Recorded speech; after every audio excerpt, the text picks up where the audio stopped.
ఇక్కడ వరకు వచ్చిన తర్వాత ఎక్కడ మిస్టేక్ జరిగింది? అంటే ఇది ప్రాబ్లమ్ అయిందంటారా? ఫైనాన్షియల్ గా లాస్ అవ్వటం ఒక రకంగా. ఒకటమ్మా ఏంటి లక్ష్మి గారు, ఒకటి చెప్తాను.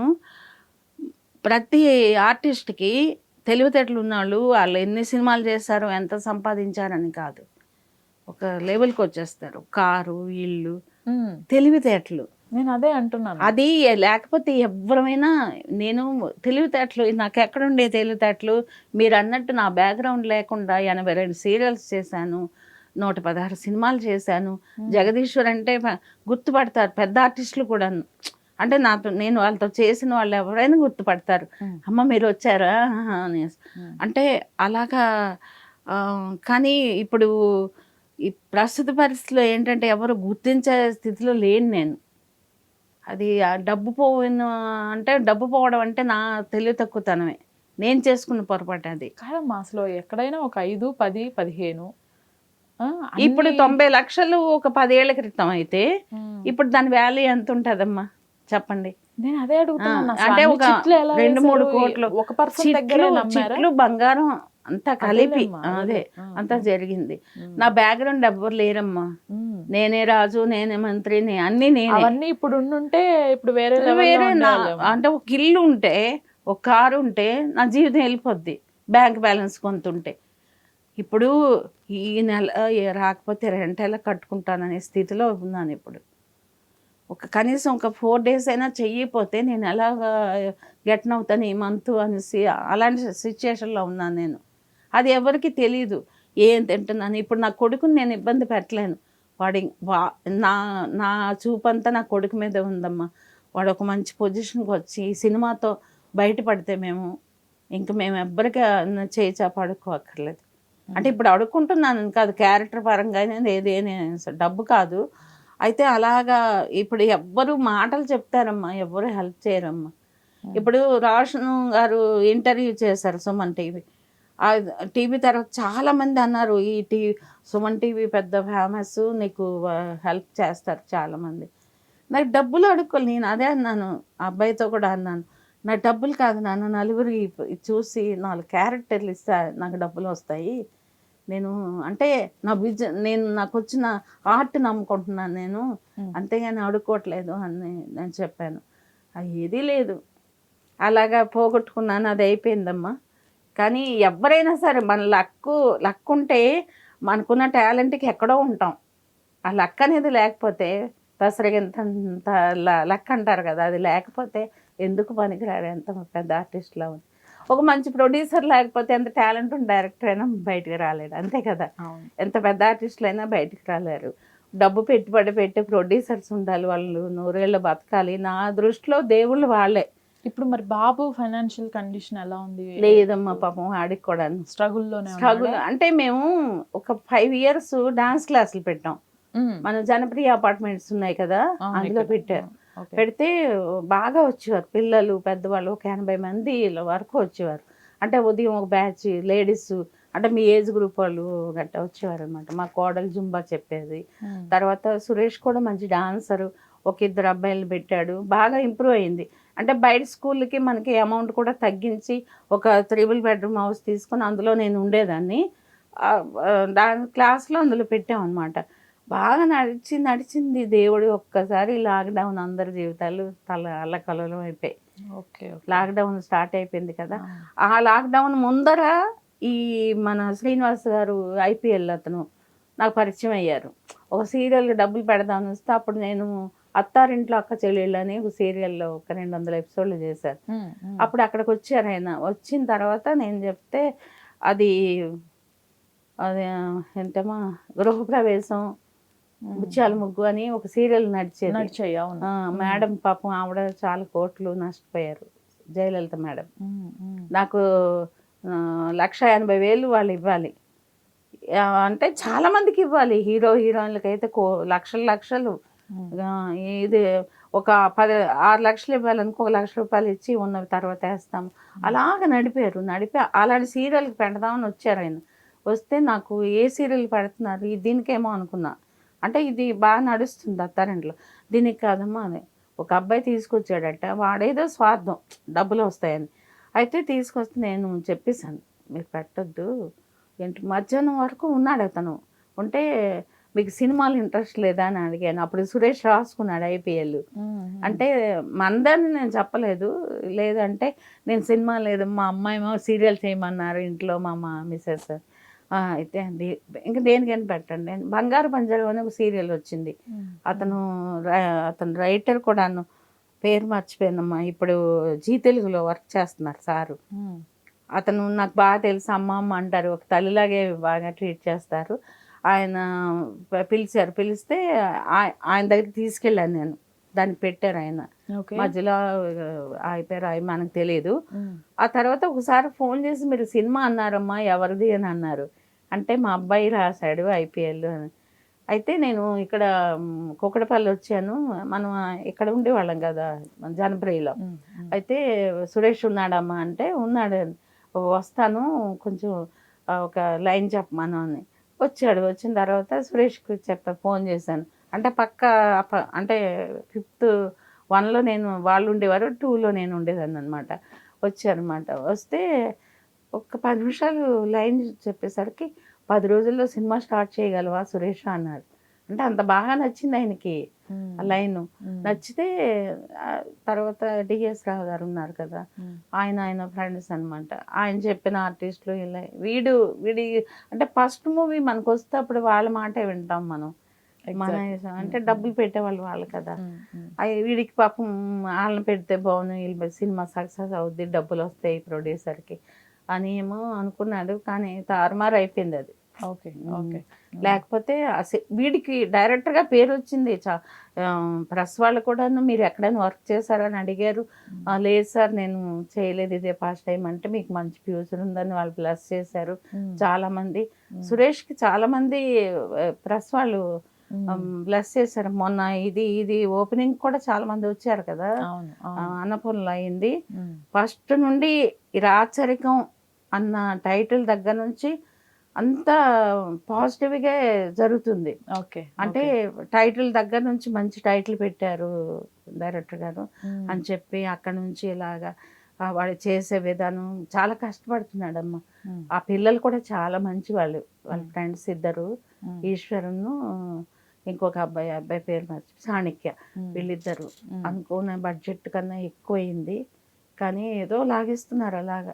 పిల్లలమ్మా ఇప్పుడు మనవాళ్ళు ఉన్నారా? ఇద్దరు మనవరాళ్ళు. ఇద్దరు మనవరాళ్ళు. మా చిన్న మనవరాలు. ఏం చదువుతున్నారు? అది 4th ఇయర్ చిన్నది. ఓకే. అది పెద్దదానికి 7th ఇయర్. 7th. చిన్నపిల్లలు. ఓకే. ఏదేమైనా సరే ఇవన్నీ దాటుకొని వచ్చారు. బాబుని ఇండస్ట్రీకి మళ్ళీ బాబు కూడా ఇండస్ట్రీ సైడే వచ్చాడు.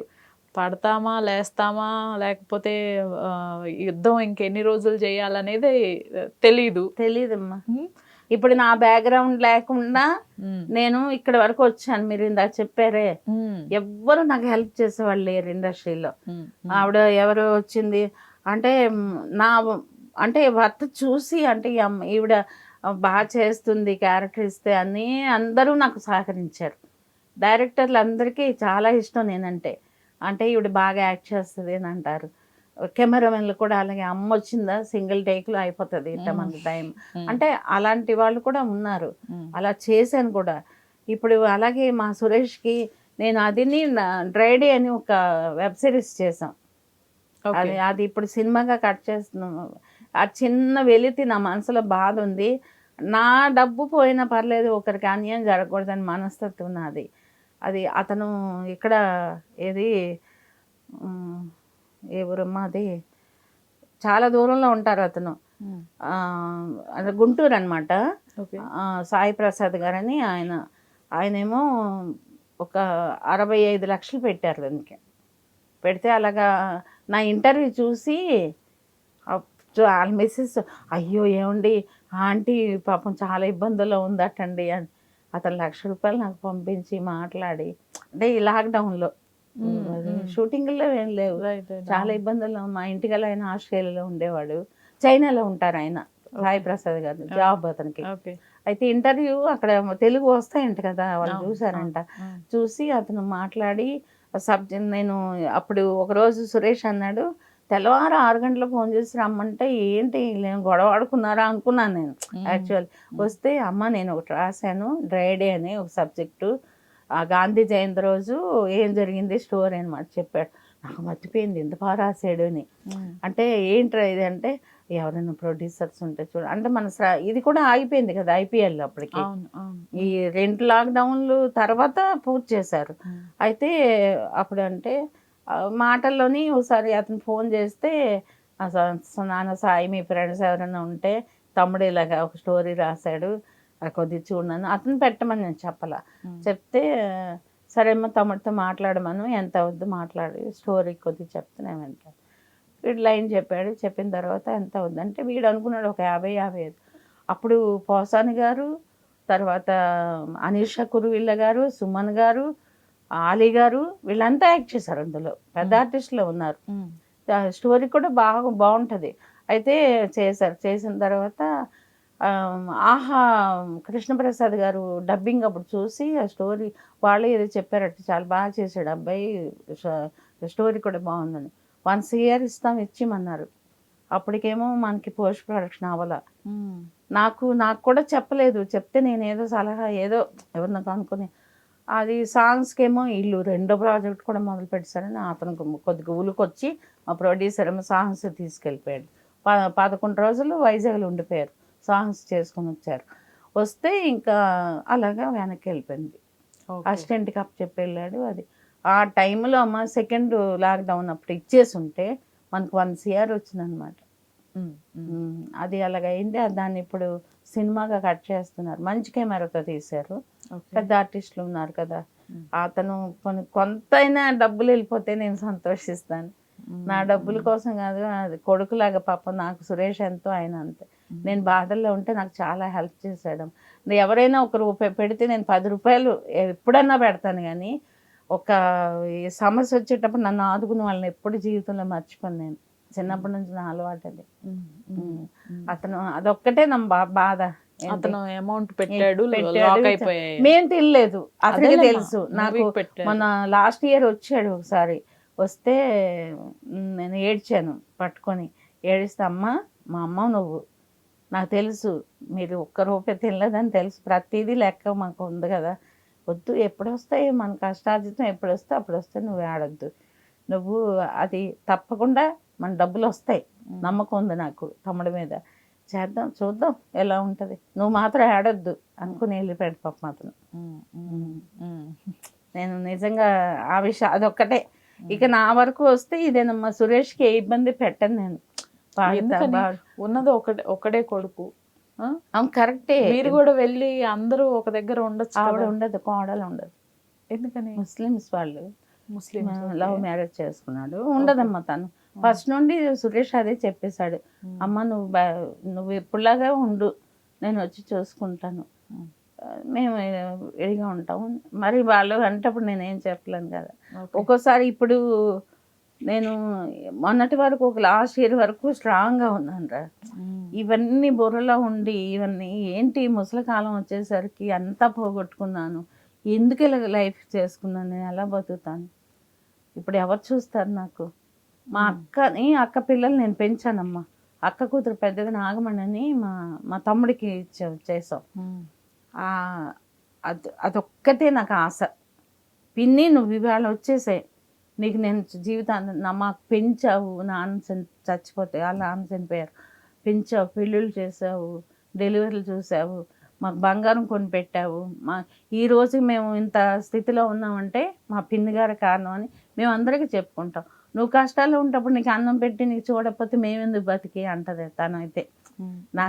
నాకు ఆశ కొంచెం చిన్నది, నాకున్నారు మనుషులు అని అనడానికి మా నాగమణి అని అక్కగారి పాపే బాగా చూసుకుంటుంది. ఏ కష్టం వచ్చినా పాపం వస్తుంది విజయవాడ నుంచి చూస్తుంది. అవి సురేష్ అంటే మగపిల్లడు కదమ్మా, ఇప్పుడు వాడు బాధలు అడుకునే పిల్లలు, సంసారం, ఇల్లు, వాడి లైఫ్ సరిగ్గా లేదు. సెటిల్ అయితే నేను అడగడానికి హక్కు ఉంటుంది. సెటిల్ అవ్వలేదు, నాకు పరిస్థితులు తెలుసు, వాడు ఎలాంటి స్థితిలో ఉన్నాడో తెలుసు. అలాంటప్పుడు నేనేమి చెప్పలేను కదా. నేను పెద్దగా నేను ₹1 కూడా అడగను వాడికి. నా కష్టార్జితం నాకున్నంతలో సర్వీస్ ఆటోలో వెళ్తాను, బుక్ చేసుకొని వెళ్తాను, డబ్బులు ఉన్న దాన్ని బట్టి నేను బతుకుతాను. ఇంత బంగారం పోయింది. మొన్న మా షూటింగ్లో 38,000 రూపాయలు ఉంగరం పోయింది చిత్రమందిర్లో. అప్పుడు గెటప్ తయారయ్యాను. పని మనిషిని కదా, ఉండకూడదు, ఇది తీయను నేను అంత పగడం పెట్టుకున్నారు పంతులు గారు, ఇది తీయను నేను, అది పర్వాలేదులే వెనక తిప్పేయచ్చు అని ఇది తీసేసాను. పిన్నుకి పెట్టి జాకెట్ పెట్టాను, పడిపోయింది అది. ఎక్కడో అక్కడ జూనియర్స్ బట్టలు కట్టుకోవడానికి వచ్చారు. తర్వాత ఏ డ్రెస్సర్ అబ్బాయి ఉన్నారు. అక్కడ జరిగింది అంతే, ఏదో పడిపోయింది, నాకు చెప్పలేదు వాళ్ళు, ఎవరో తీసేసుకున్నారు. అంటే అంత ఇంకా నడుస్తుంది నాకు బ్యాడ్, చూసారా.